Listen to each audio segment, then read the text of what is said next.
Strictly broken. Protein! Hello, my name is Jahrbacher, and today I'll bring you a deck profile of the deck that I've played during all of the BCSs this season that I've attended, and also the World Championship. And that deck is ReZero. And I've been fairly successful with it. I've topped every event I've gone to. Sadly, I did not win any of them.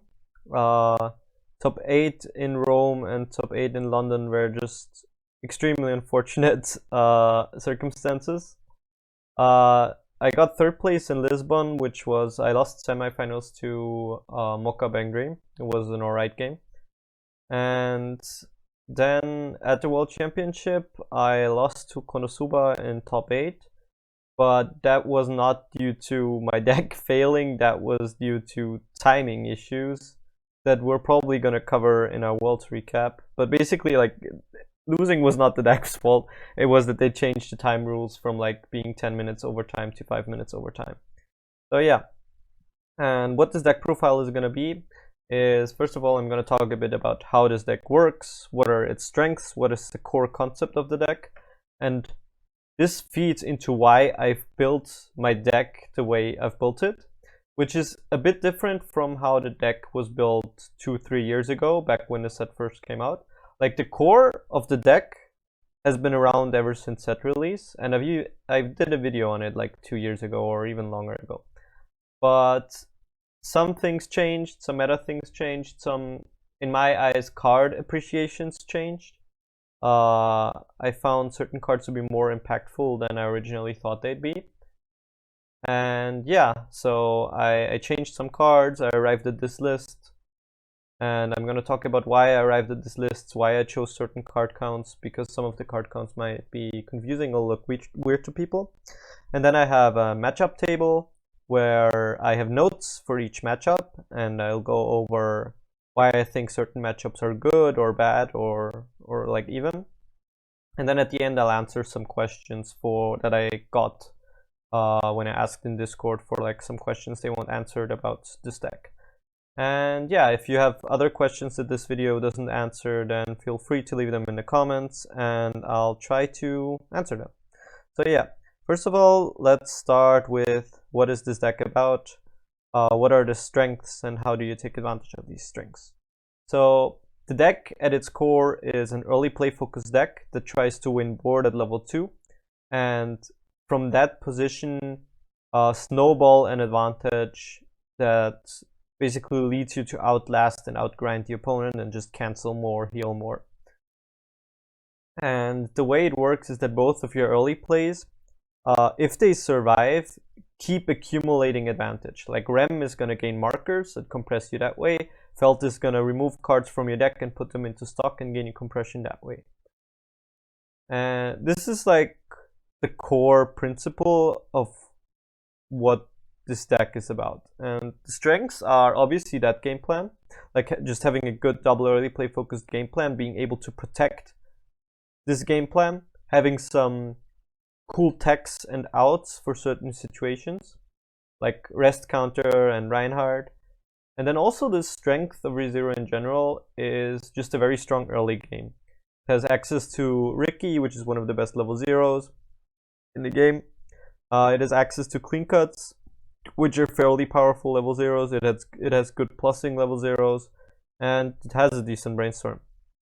And your level 1 combo is just uninteractive, free plus, that also lets you like control your deck and gives you some free mill.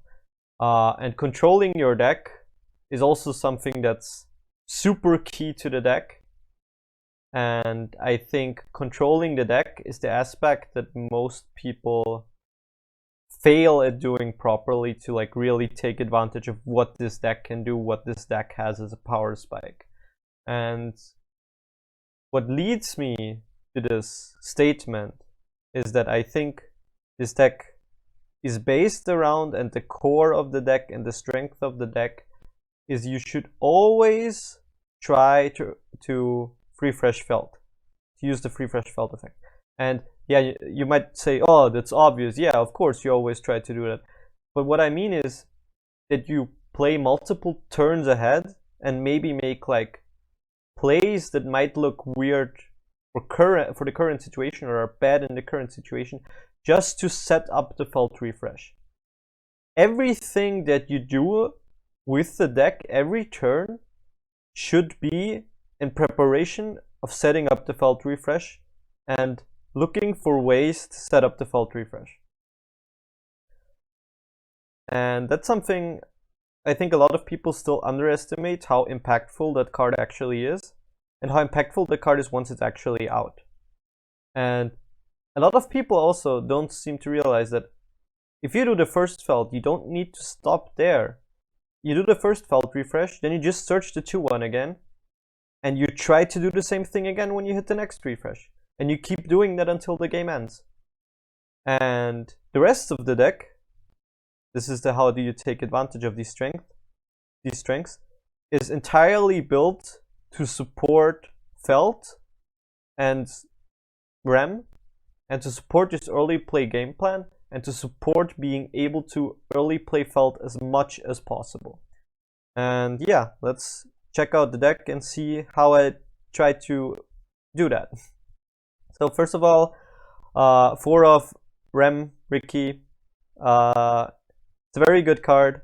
I'm not gonna go over the whole 3-4 Ricky debate. I think most people play 4 Ricky in ReZero.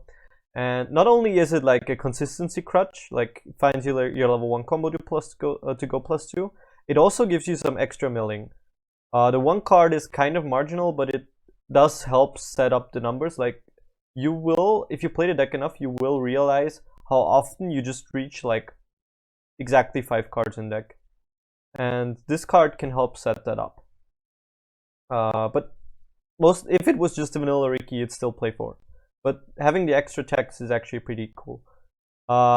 Then, leading into that, I'm also going to talk about probably the most controversial thing about my level 0 lineup, is I'm only playing 1 clean cut Rem.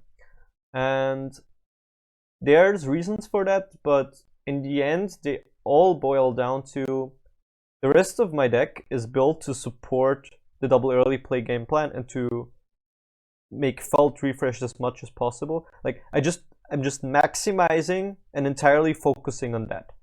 But the one of clean cut still lets you do power plays like Ricking for the clean cut Tri-Field Slam Climax.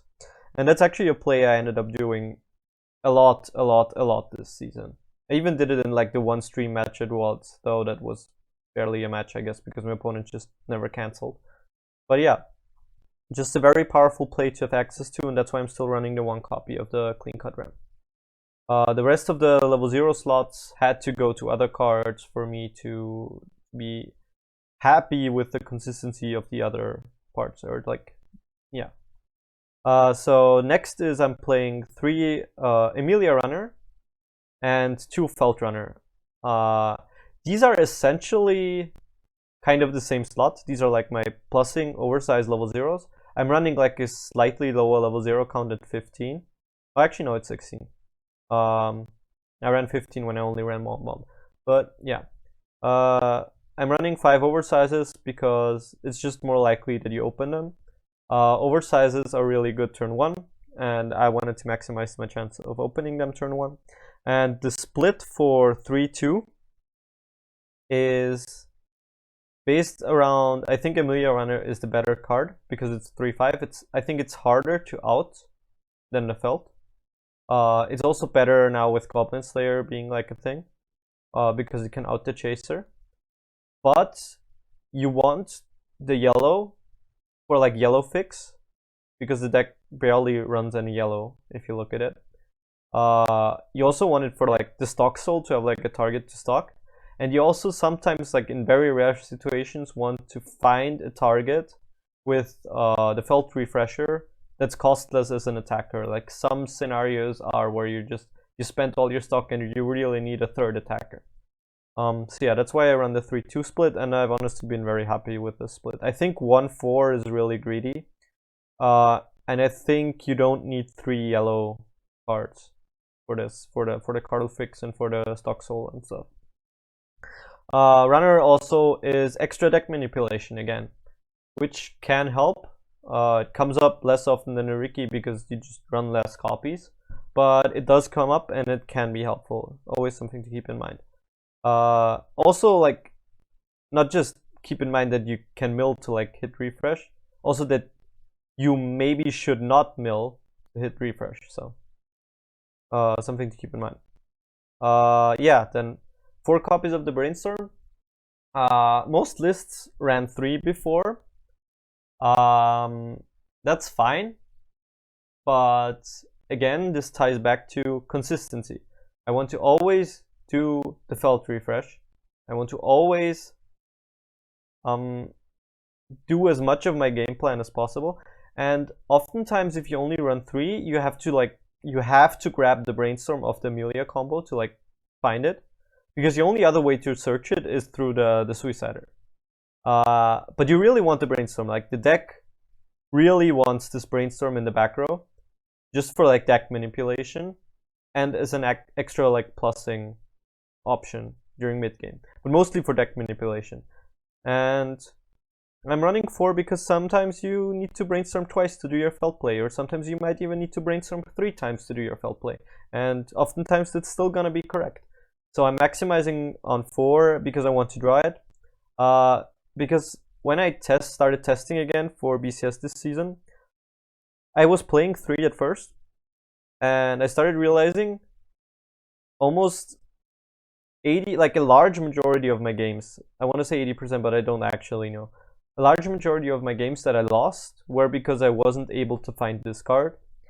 So it obviously made sense for me to up it, and I've been happy with 4 and I wouldn't change it back. And the last card at level 0 is the Suicider. And the Suicider is a very innocuous card. It doesn't look like it does much.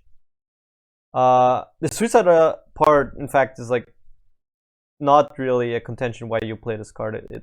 I never really use it for the Suicider effect unless it's like my only starting level 0. But what it is, the Digit card Salvage, the on command stockless hand fix, is so amazing in this deck. Like, I can't even state how good this effect is in this deck because like I don't have words for it. But my deck list is kind of tacked out, but also runs high counts of important cards, and because of the nature of the deck, sometimes you miss Brainstorm, sometimes you don't find what you need off your Amelia because it's just a check 4. Just having this guaranteed salvage in hand bails you out so many times.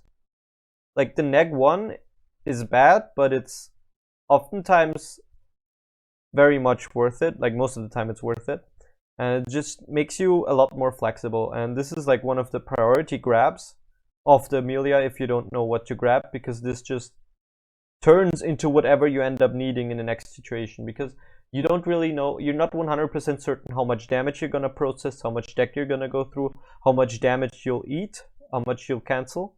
So this is just like a sort of safety net for you to like be able to properly respond to whatever's gonna happen during the opponent's next turn. Very powerful card. Level 1 lineup. 4 of the Climax combo. I don't think I really need to talk about the count here. I'm gonna talk more about the Climax combo itself, which is on attack if you have 3 or more other, look at up to 4 cards and pick a character and add it to hand. The important part here is up to 4.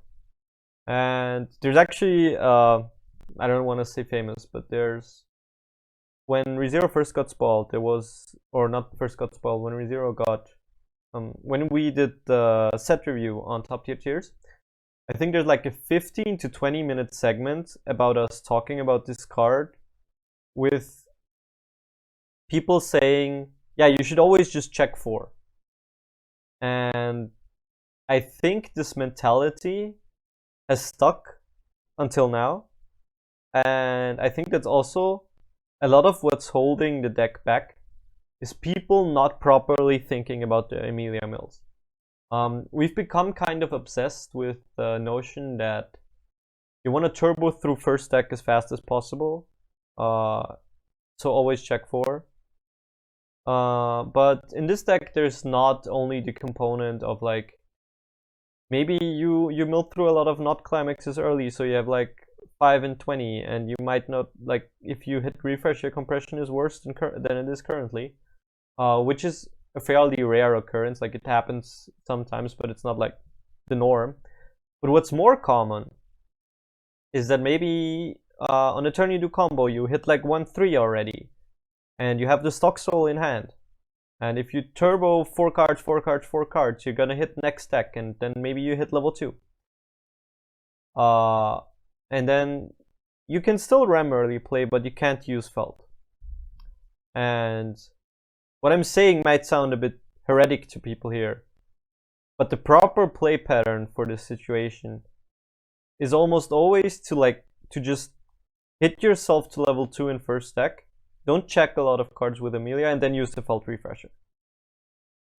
It's kind of contrarian to the nature of the card, to the nature of what this card enables, but it's a very strong power spike, and people ignore this power spike too often. And this is not just in first deck, this also happens when you do the combo in second deck, and so on. But obviously, if you check less cards, the quality of cards in your hand is going to be worse. So stuff like 4 Brainstorms and the Suicider help alleviate like the worst selection that you get off Emilia. And sometimes you can't afford to like just look at 2 cards, because the 2 cards are completely useless and you're still missing pieces. And that's when you still check 4, but you should always keep your deck size in mind when you do this combo, and also learn how much damage processing you should expect to happen, so you know what deck size you're gonna end up after the opponent's attacks. Right? You should know, but you should be able to estimate it, so that you can make properly informed decisions about how many cards to mill with Emilia. And yeah, the second level one is a Morning Moment Emilia, which is on play. You can look it up to 2 cards, add 1, ditch the other one, and ditch a card from hand. For like 99% of this card's purpose is just like digging for climaxes, especially digging for the stock soul. But it's also just a free mill too, and a free hand fix, and a free discard outlet. And the card just ends up being super flexible in this deck, and it ends up making enabling a lot of plays, enabling a lot of power spikes. And honestly, if I had space, I would run 4 of this because of how good it is. But generally, like 2 copies leads you to be able to access it most of the times you want it from your waiting room. Like access at least one of them, and then you can maybe recycle it, like just play it and then overplay it with a bomb and cycle it back, and then you hit the climax and then you refresh. It's a very good card. You should never run less than 2 copies of this in any ReZero deck, or rather, neither in this nor in 8 book. You can run less copies in other decks.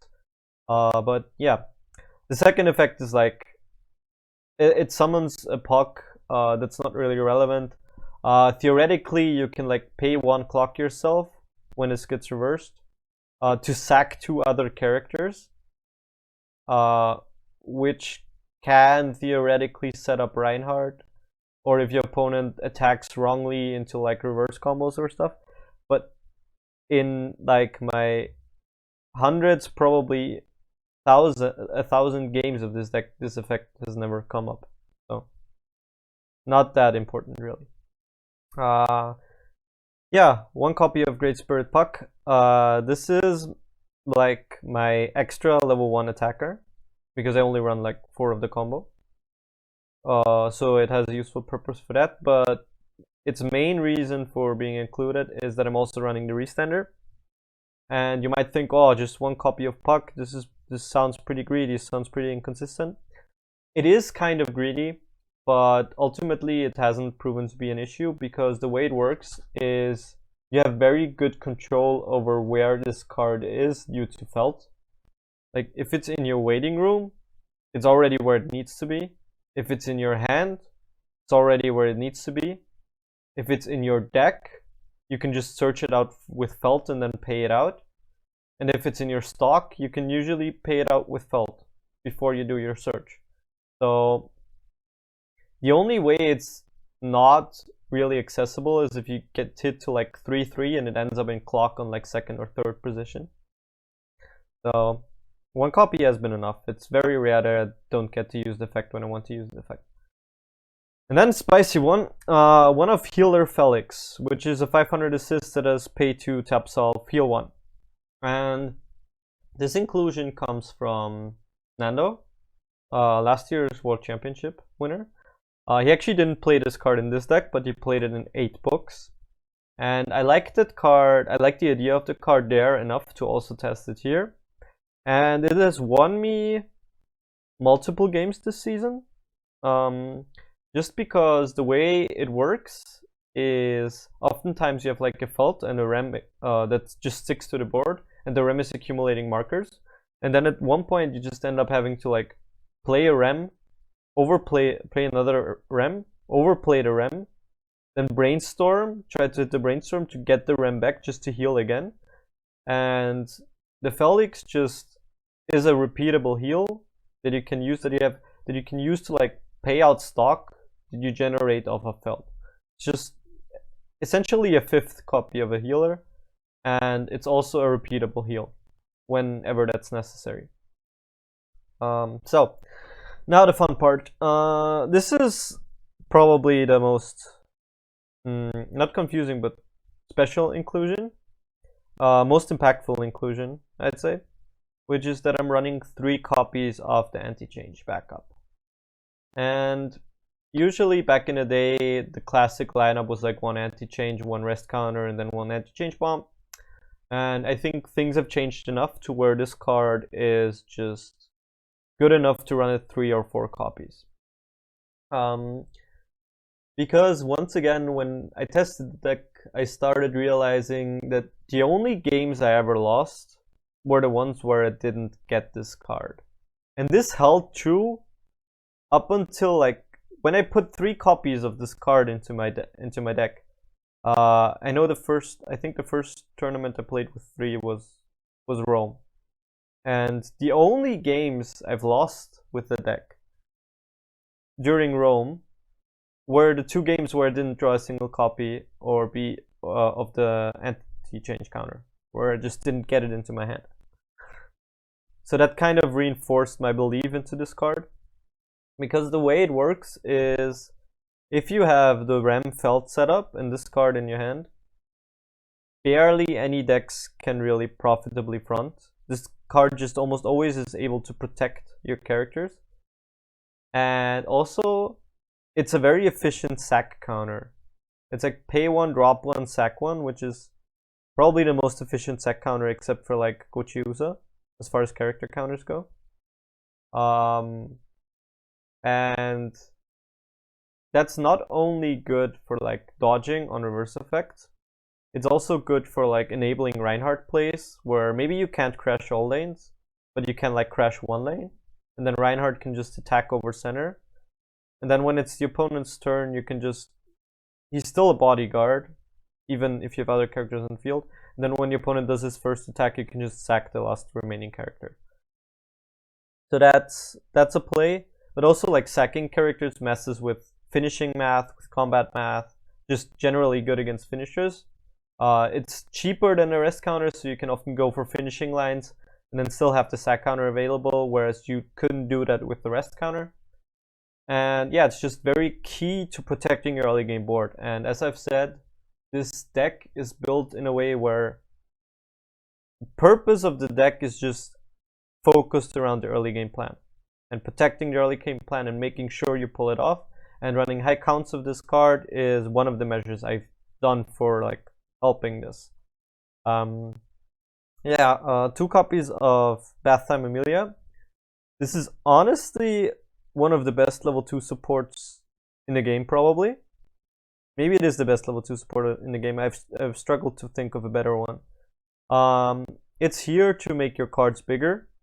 Obviously, it's 2k assist. It lets your cards hit usually 12.5 base. With counter that's 15k base, it's pretty hard to get over. But it has 2 other good effects, and neither of those should be neglected. The draw drop is again deck manipulation, and also dig towards the climax, like in combination with the 1-0 that's already 3 cards checked. It's also discard out for whatever that's worth. But the brainstorm effect. This actually has a brainstorm effect, which is not only good for helping manipulate your deck size to the appropriate state you want it to be in, but for each climax you hit, you can make an opponent's character not be able to stand. And that's honestly a very overlooked effect, and I think as time has gone on, people have started to realize how powerful this card is and how powerful this effect is. Because, for example, whenever there's like other early play focused decks, if things ever devolve into a side attack war, so neither player wants to front into the opponent's anti-change because they're scared of like losing their board and losing their setup. Not only does Felt keep generating you advantage anyways, if you just stun their front row, they can't really side attack anymore. They have to like either move the card to the back or play a new card, which is essentially the same as like killing their card if they have to play over it. So that's very powerful. But not only does it help you win against other early play decks, it also can help lock out opponents from coming back. If they for example miss their level 1 combo and are low on resources, you just play this, brainstorm, and lock down the brainstorm for a turn. Make them clock more, make them bleed hand more, make them maybe have a turn where they can't field good cards. And that's not only for brainstorms, that's also for Konosuba, because Konosuba is super reliant on the Yunun back row to like keep refilling their hand and to keep finding playables. And sometimes when you just hit level 2 and you lock down their back row, they actually just don't have 3 playables, or they don't have good playables. They just have to like run in with level 0s and just feed you more advantage from your early plays. So very versatile card, very strong card. I think you can access it often enough for 2 copies, but it's very key. It's very strong. You should never run less than 2 of this in any ReZero deck, period. Well, except for Memory Snow, but that's a different thing. Also, one thing I forgot mentioning about the anti-change counter. This point is kind of moot now, but back when I first did this, nobody except my play group knew that I was playing 3 anti-change counter. So I've had it happen multiple times at BCS where I just drew an anti-change counter early, never showed it to my opponent, and then during the game my opponent sees, oh, I have 2 anti-change counters in my waiting room, and expects me not to have a third one, because what deck ever played 3 anti-change counters? I can't think of one. And I just front and run into the anti-change counter. This obviously is less likely to happen now because I made this deck profile, and also at Worlds, like almost everybody knew I was on 3 anti-change counter already. But yeah, you could run 4. Maybe then somebody sees 3 out and is gonna run into the 4th one. Who knows? It's definitely like having access to this card without your opponent knowing is pretty powerful. So that's another reason why running multiples of this is pretty good, or like high counts of this rather. Okay, then rest counter. Rest counter is just a very powerful defensive option. I'm running 2 copies in part for color/leveling reasons, because that way you can like level 1 and still have 1 in hand, and the opponent might not expect you to have another one. So same principle as the anti-change counter principle I talked about, where you can bait your opponent into thinking you don't have it. But also because 2 just makes it easier to grab if it gets lost deep in stock somehow. And you want the card often enough to where I feel confident running 2. Like access to the card. You want often enough to where I feel confident in running 2. I use it like, I don't want to say every game, but maybe every second game. So yeah, good card. I don't know what to say. It's very good against a lot of finishers. And then Felt Refresher. I think I've talked about this card a lot already. Most of the time when you use this at level 2, you should always just fetch another copy of itself immediately. You can, like, even if you level one of them, you can just like, because the cost is sacking itself and then refreshing, you can just search the card that you sacked back out of the deck. Unless you're at level 3, then you can usually like summon the level 3 and then search another copy of the level 3. Yeah, Important to note, Felt Refresher gives 1k to the Felt it summons for the turn. Most people forget about that. Sometimes it matters. Oftentimes it doesn't, but sometimes it matters. Good card, you shouldn't run less than 2. I think 3 you don't need 3 because you have like 4 Brainstorms and the Suicider to help get it. I've been fine with 2 for 3 years now. I think 3 is fine. Continuing on, 4 Rem healers. Rem is just your main early play next to Felt. It's half of your double early play game plan, and you don't need to have Felt in your hand because you summon it with the 2-1, but you need to have this one in hand to actually play it. And generally multiple copies of these aren't bad because it's just extra heals. Sometimes you get to do like triple early play if you had elongated early game. And yeah, this is the card that snowballs that you try to protect if possible, because the way it kind of works when you have both of these out, Felt and Rem, Felt is the more powerful one, but if you have to protect one with a counter, usually Rem is better to protect because Rem gains markers, and oftentimes you can then just 3-stock Encore Felt, and that's fine because it's kind of like you just played Felt from hand again, since she generates like an extra stock. So 3-stocking Felt is actually fine, 3-stocking Rem is like horrible. So generally the counter will often protect the Rem so that she can gain markers and gain bigger and snowball more. And Felt, you can just 3-stock if she dies. Though oftentimes you can just save both with one counter. But yeah, it's a healer. Sometimes goes to level for experience. What I generally try to do with this deck is like avoid leveling level 3s until like the last minute. To just maybe like level 1 of these, level 1 of the refresh, level 1 anti-change counter, level 1 refresher, and then maybe level a level 3 to like hit the early play condition, the Reinhardt 6 experience condition, if I'm in a matchup where that's helpful. If I plan on maybe going into Reinhardt if like certain situations happen, or you go like Rem, Emilia, Felt, something like that. So 4 also helps with the experience requirement, though generally like just having 4 of this card is good because you want to naturally draw into it.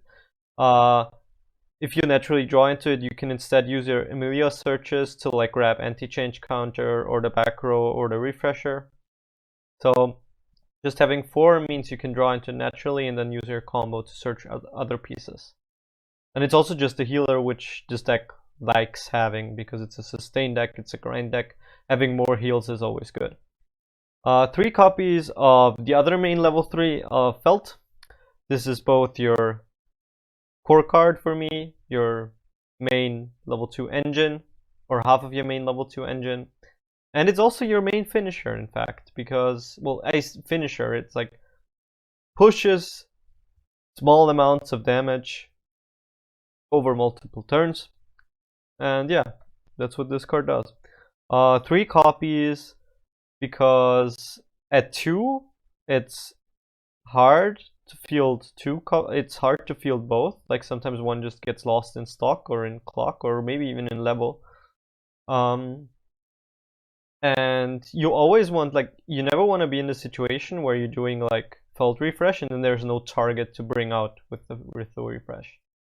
So 3 is the number where I found that you can basically always set it up so that you have a target and that you have an easy time fielding 2 of these, because most often your level 3 field is going to be 1 Rem and 2 Felts. So yeah, you can, important things to note are just you can choose if you want to stock first or pay first, which is important for stuff like searching a puck and then paying it out, for example. Also, you can use this to like marginally manipulate your swings. Like you can search out triggers to make it less likely that you trigger, or you can search out non-triggers to make it more likely that you trigger. It can also be used to pay out climaxes you trigger in battle phase, though that usually only happens if you're near refresh. And yeah. And then in one-offs, I run one Reinhardt. I alluded to it a couple times. It's just, there's very few cards in the game that, if you just include one of them, give you an edge in so many possible matchups, in so many possible situations. But on the flip side, like including this, you'll find that you'll probably play this like 1 in every 5 games, maybe 1 in every 6 games. And it's mostly matchup dependent. Like usually you'll know after the mulligans, or at least after you know which climax combos the opponent plays, if you want to set it up so that you have access to this at the end game if it's necessary, or if not. Because generally, while the effect is very powerful, it's not worth it to like sacrifice a fed rem with 5 markers and a felt just to like have this out. Like, you're more likely to just win off of your current board. But some games, your early play board gets removed. It dies, it gets killed. And then you can opt into Reinhardt as a sort of backup plan.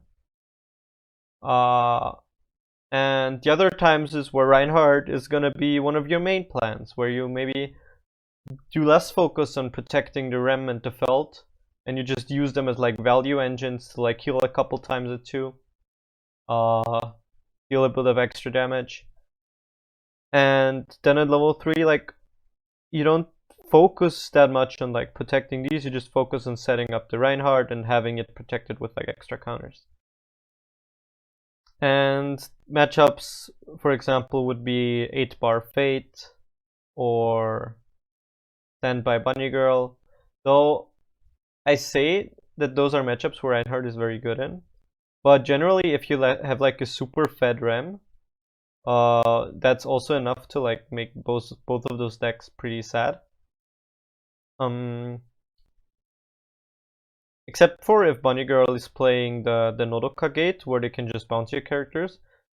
If Bunny Girl is playing that, it's almost always better to just go for Reinhardt. And if you see the Saber bouncer, it's usually also better to just go for Reinhardt and be safe and just shut off their endgame.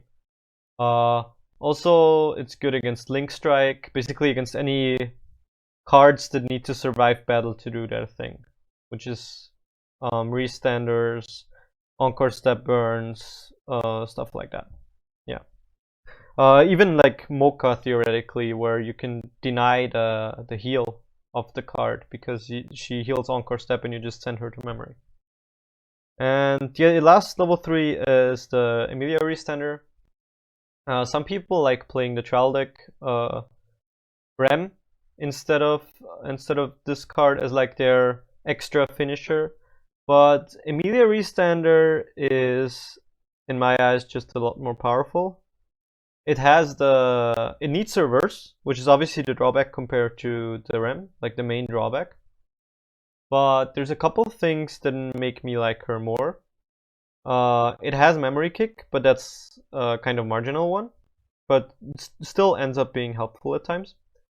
But the main reasons are the way that memory kick interacts with her finishing ability, where she summons the puck. You can summon the puck over herself, so you can basically choose if you want to like swing, if you don't play a climax, for example, if you want to summon the puck over her lane and then have the puck crush into the lane for 1, or if you want to summon the puck over the lane and then memory kick and have the puck swing for 2. So that's like a super flexible, low-costed, efficient finisher, with the only real drawback being that it's on reverse, because setting up the puck is not very easy, not very hard, and running the puck is also low opportunity cost if it's just 1 copy, because like just having a 5th level 1 attacker is kind of valuable in and of itself. And this also sometimes can help set up Reinhardt, because if you have like, say you have 3 characters,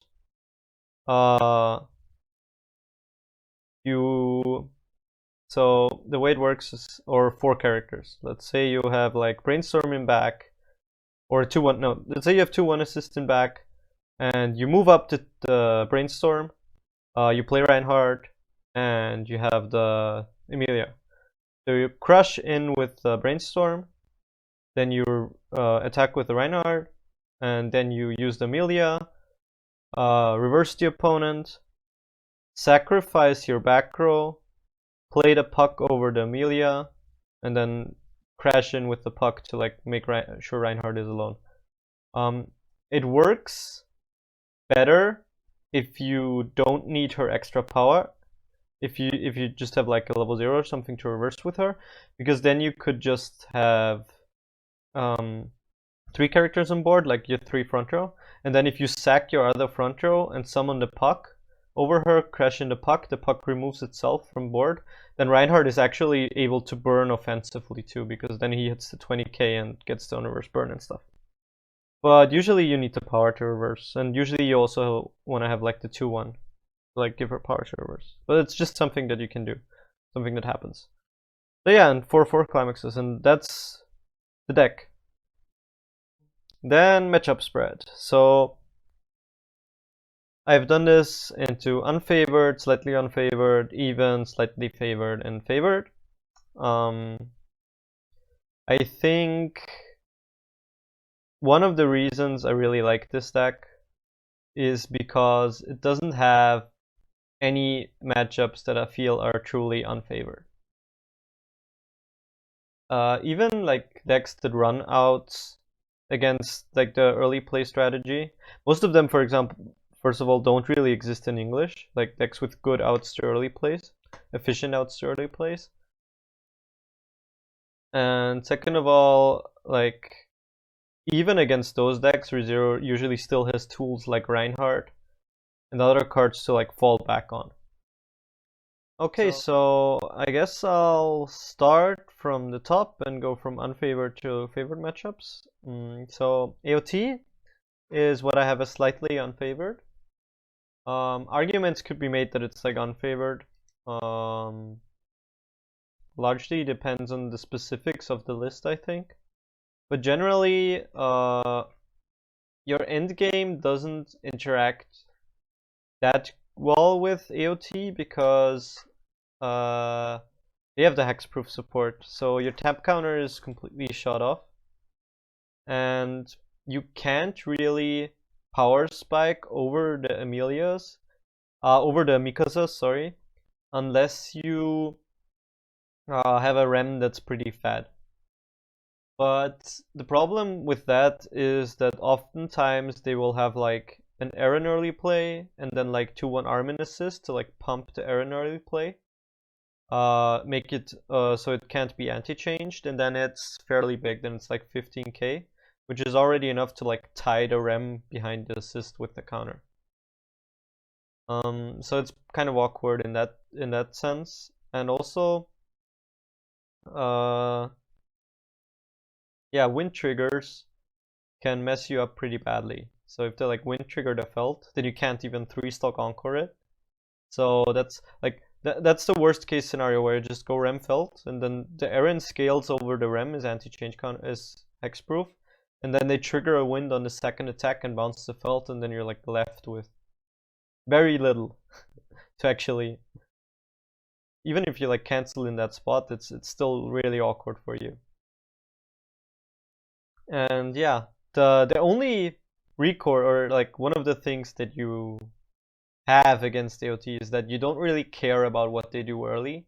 Like if you see the opportunity, you don't really get punished for like try fielding and slamming climax against them early, because like even if they have the nut send and triple Aaron, you don't really care about them having that.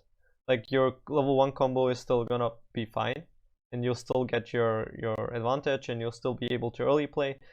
But yeah, it's a struggle definitely, unless they slip up and maybe are not able to sculpt the hexproof Armin, or maybe they just eat a lot of damage early and then you can like stabilize, or maybe they just don't trigger wins and you can just keep default around and accumulate advantage off of that.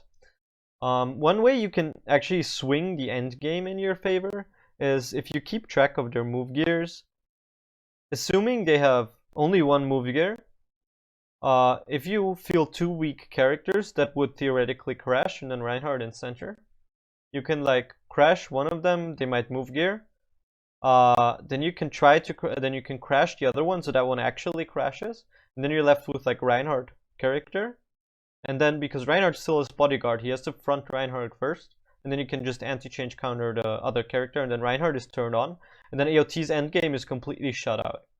Their endgame, well, not completely shut out, they can still burn one on attack, but it's definitely a lot weaker. So that can help swing the matchup if you find yourself in that situation. But generally a kind of tough matchup. It's just that AOT can kind of struggle if they don't get the right cards.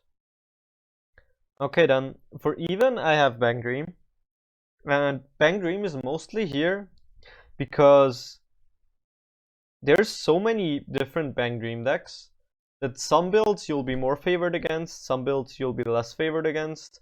I've kind of averaged it out to even, but the specifics largely depend on the deck you're playing against. Generally, like Mocha top-end decks run quad Himari Bomb, which is obviously pretty good against you. It's not perfect, since it's still just bombs.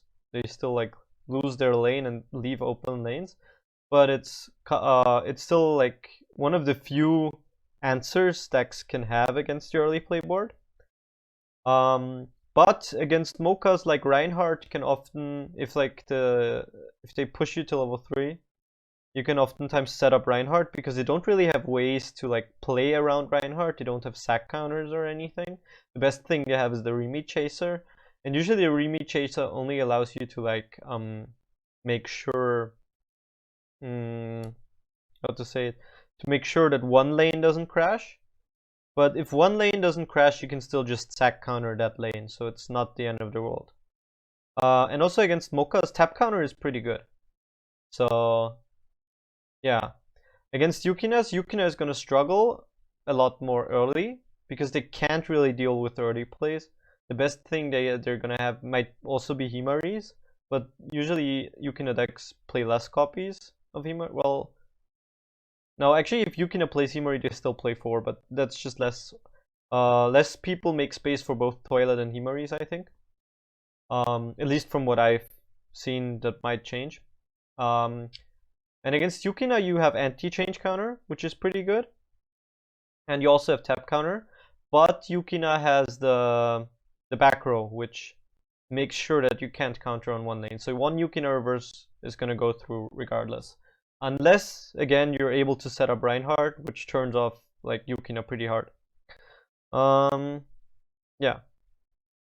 Other decks, the Kokoro Twin Drive standby deck, or Kokoro into whatever top end combo, or 8 wind or whatever, like is a bit awkward for you, more awkward than the other decks because they twin drive a lot, and if they keep triggering wins, you can't really accumulate advantage of your early board, and Reinhardt doesn't really do anything against their end game either.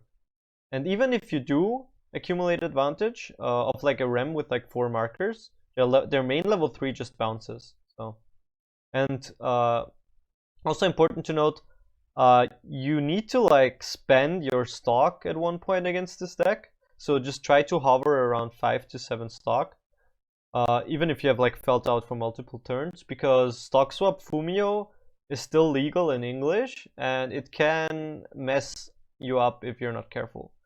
So yeah, but generally I'm feeling confident against most Bang Dream decks still, but I put it in even because there's just so many variables that it depends on that. Yeah, I don't feel comfortable putting it anywhere really. Then we hit the slightly favored ones, and obviously you might think, you might have reasons to suspect that I'm kind of biased because basically every deck is like in a slightly favored and favored pile. But that's also the main reason why I pick the deck. I thought AOT would be less common because it's afraid of Fate at Worlds. And I thought ReZero was a really strong pick into that. And for the events before that, I just thought that it was good against what a lot of people expect, what a lot of people wanted to play. Like, I think it's fine against Konosuba. I think it's fine against SAO. I think I beat everyone in the ReZero mirror, and I think it crushes the other decks. So yeah, I'm gonna go over why I think that is the case for each matchup. Against Goblin Slayer, honestly, it's pretty easy. The way it works is Goblin Slayer can't deal with your early play board whatsoever. If you have to set up, they just can't do anything. And then, irregardless of what build they play, whether it's 8 gate or standby or pants, all of their top ends, just once they hit level 2, they flop, do nothing, fall over, and die. So the way Goblin Slayer wins the matchup is if early game they get like a good setup, multiple Goblin Slayers, and then they either counter over your Emilia or your Emilia crashes into them. And you had to say feel the brainstorm to hit the condition for Emilia to check 4 because you need 3 others, so you need at least 1 back row slot. And maybe you only had 1 Emilia, and then they just pull up the back row into the empty lane that you crashed into with your Emilia with the torch, and then they kill that brainstorm, and then you don't get another brainstorm, you whiff your setup, and you just roll over and slowly die. So that's the way Goblin Slayer can win. But generally, if ReZero gets to pull off its game plan, Goblin Slayer can't really do a lot. Konosuba is more interesting because generally the Megumin Clock Kickers are pretty good into your top end because they kind of remove the threat of rest counter if you have 2 of them, since you can't rest counter the 3rd lane. And they also remove like a rem with a billion markers. They also have a cheap anti-change counter you have access to, similar to you, which is actually like, if you have the puck on board at level 1, be careful that it doesn't get anti-changed and make you lose your condition for the Emilia combo. So keep that in mind, they have a level 1 anti-change. But yeah, the way the matchup usually plays out is that like where the favorite comes from, I guess, because early game is fairly even. Like you kill their level 1s, they kill your level 1s, you both get your combos. Your level 0 is fairly even. But at level 2, your level 3s are gonna beat their level 3s because either they front into you and you counter, and then that's fine. Like you just anti-change counter the early plays, and they just that's that. Or maybe they hit level 2 first, set up first, and sit on an anti-change counter. And what's happening then is oftentimes a game of chicken where people side attack.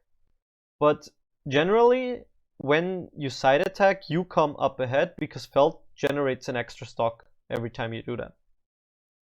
So for you, side attacking is better.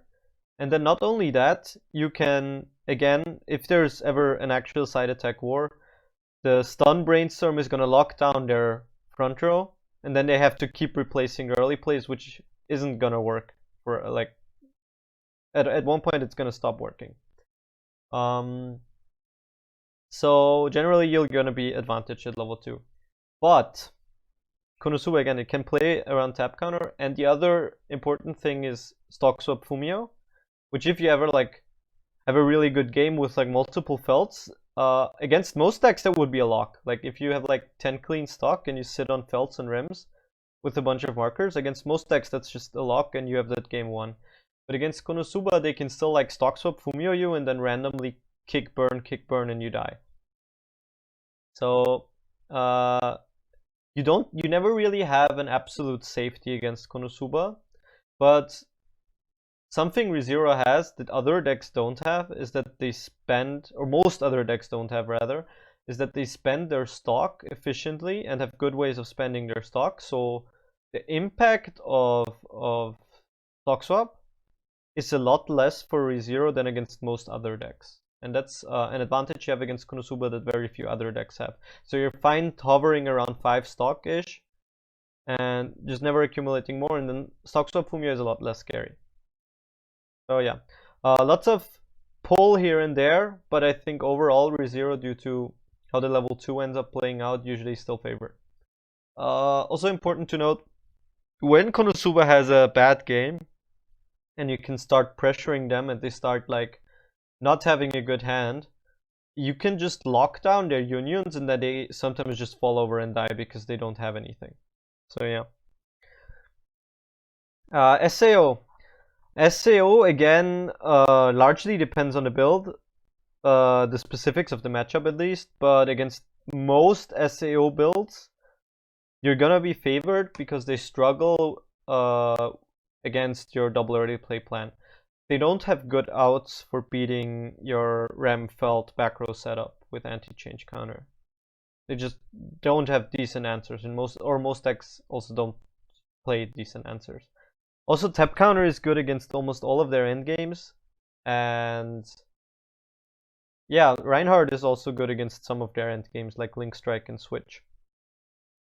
So, but still, Shinon can randomly kill you, and if you eat damage early against like a Yuki Shinon deck, and then you do Rem Felt, and you like, and then maybe he eats damage back, and then you didn't get enough time to compress with your Rems and Felts, and then they just shin on you and you didn't get compressed yet, and then you die. So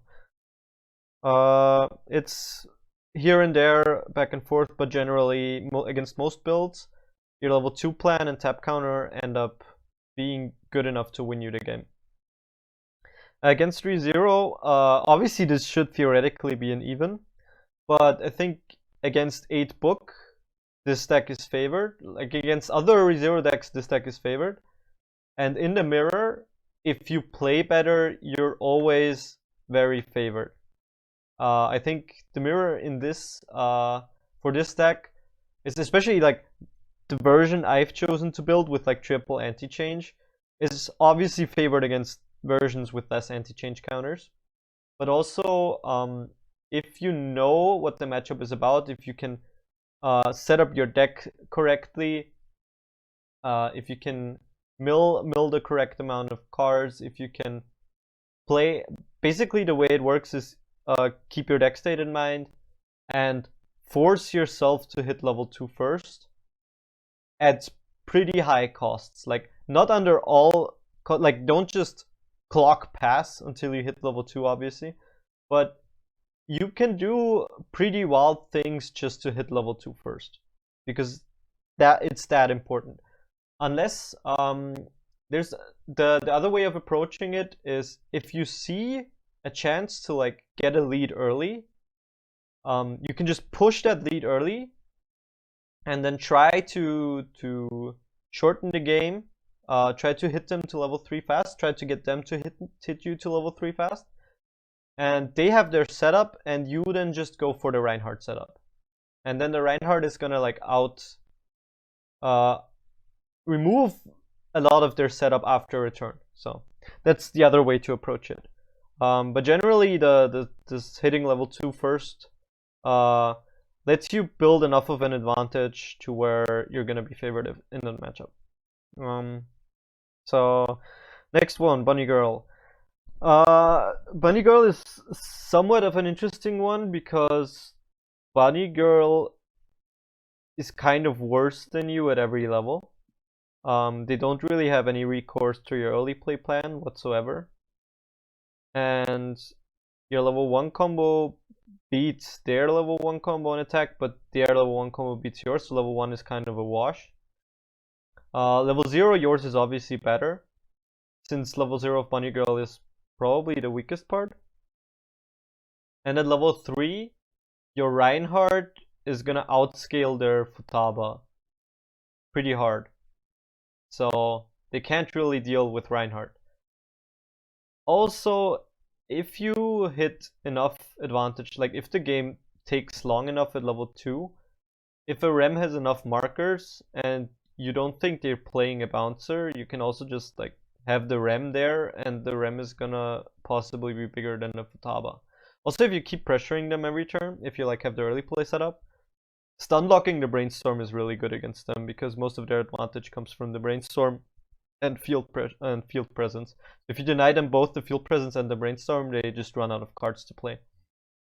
Card Captor, yeah, Card Captor is, most builds are somewhat reliant on the early plays, and this deck is like very good against anything that's focused on early plays, and the rest of Card Captor is just kind of whatever. So generally, you're gonna be automatically favored going against the Card Captor deck because of the way how your level 2 beats other level 2 focus decks. So yeah, not much to say about here. Sunshine is the same, or not the same, but similar in that Sunshine is a level 2 focus deck. You're the better level 2 focus deck, and also like your level 3 is kind of, both of your level 3s are just continuations of your level 2, but your level 2 is stronger and better at staying there.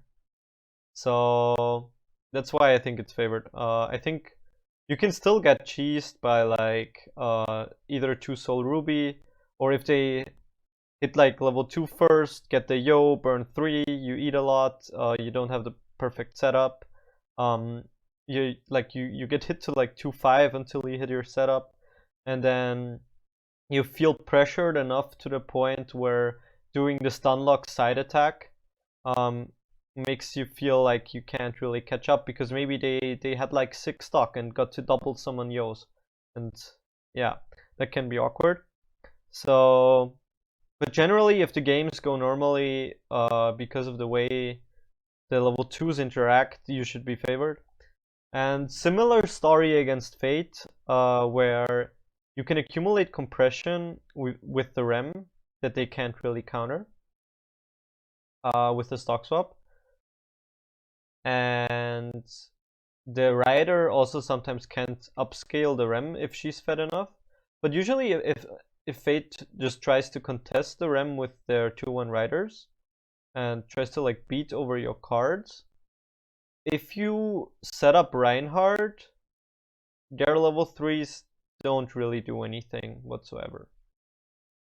So yeah, Reinhardt, again, a pretty decent solution to like, even in matchups where like your early play game plan doesn't push you far ahead, you're still gonna be able to not catch up, but to gain an advantage out of the situation. So yeah,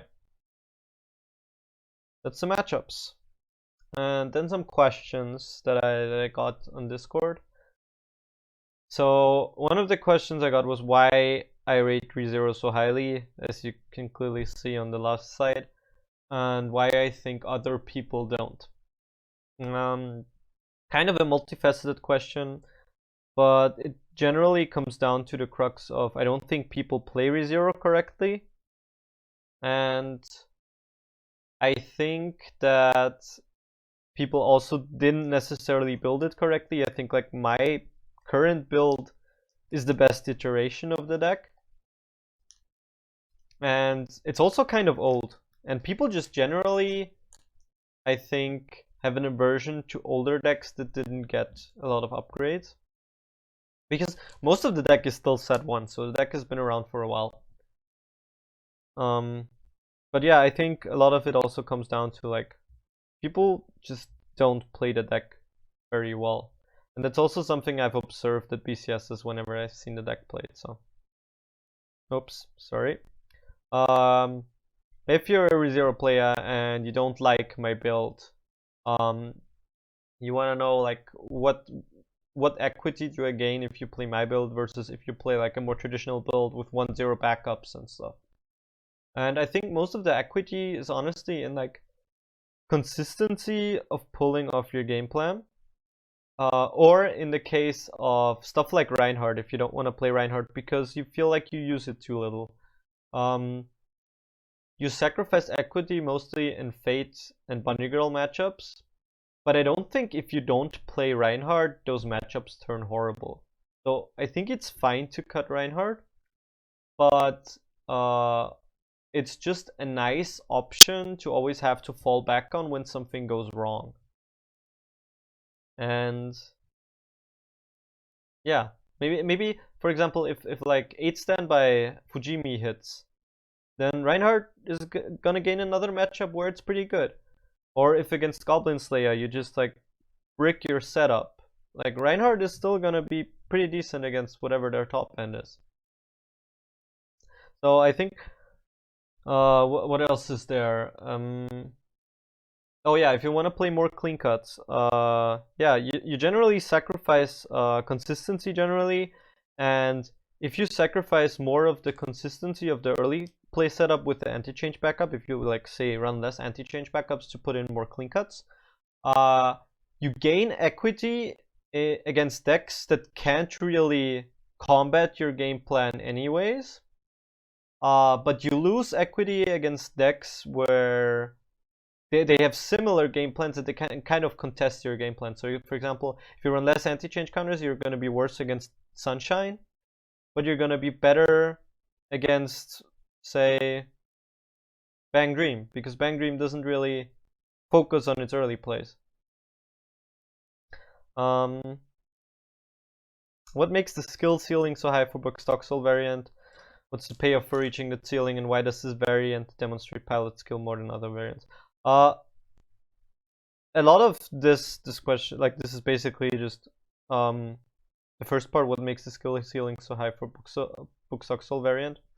I think compared to 8 book, there's a lot more decisions you have to make around matchup and around your deck size. I think controlling your deck size is the most overlooked part of playing the deck, and thinking multiple turns ahead about what cards you need and making suboptimal current plays in order to gain the advantage once you hit the felt play is like the main differentiator of skill. And then the rest is honestly mostly matchup knowledge. Which cards are good here? Under which situations do you want to maybe search for this tech or the other tech? Or which cards do you hold in a mulligan? For example, do you keep the Stock Soul in your hand or not if you don't have the book yet? Generally, that answer would be yes. Depends on the contents of your hand, but generally you keep the Stock Soul in your hand. If you have the book and the Stock Soul, you also keep both in your hand. If you have any level 0 to play. If you don't, you might just keep the book and drop the rest. But stuff like that. So little decisions that ultimately can end up impacting the game a lot. Mostly related to which cards to sculpt for which matchup, which cards to sculpt for with your current hand, and deck size. Controlling of deck size, controlling of the game tempo. So a lot of times the correct play with this deck is to let yourself fall behind, is to make sure you hit level 2 first and then stabilize. Like hitting level 2 in first deck with this deck is not really bad. You like hit a power spike that most decks at that point in the game can't deal with, and then you gain advantage off of that. Also, that's like one of the strengths of this deck that I forgot mentioning above. It's very consistent, not just in game plan and matchup, but also in the nature of itself, because the deck is less reliant on its level 1 combo than most other decks. Since even if you don't hit Amelia, you can, if you draw the Stock Soul, still just play towards, okay, I'll fall behind, I'll hit level 2 in first deck, and then I'll just summon the Rem and the Felt, and then I'll catch up slowly. And that's actually something that happened to me a lot in tournaments. I had a tournament, like, I think it was Lisbon, where there were 3 games where I had to say clock pass. And I even had to say clock pass 2 of those 3 games. And that was despite me mulling 4 or 5 cards. But that's fine. Falling behind early is fine if you can just catch that up later. On the flip side, I've also won games where I saw that my opponent was struggling fielding level 0s, and I intentionally kept them at level 0 and then did a big push. But that's just general. That's not specific to this deck, so I think that's just general game perception and knowledge of game state. So I don't think that really applies to why ReZero specifically is good. Why ReZero specifically is good is its ability to catch up and its ability to make the best out of horrible starts. Yes. So yeah, that's it. Thanks for watching. If you feel like I missed something, or if you have other complaints or questions, feel free to leave them in the comments below, and I'll see you next time. Peace.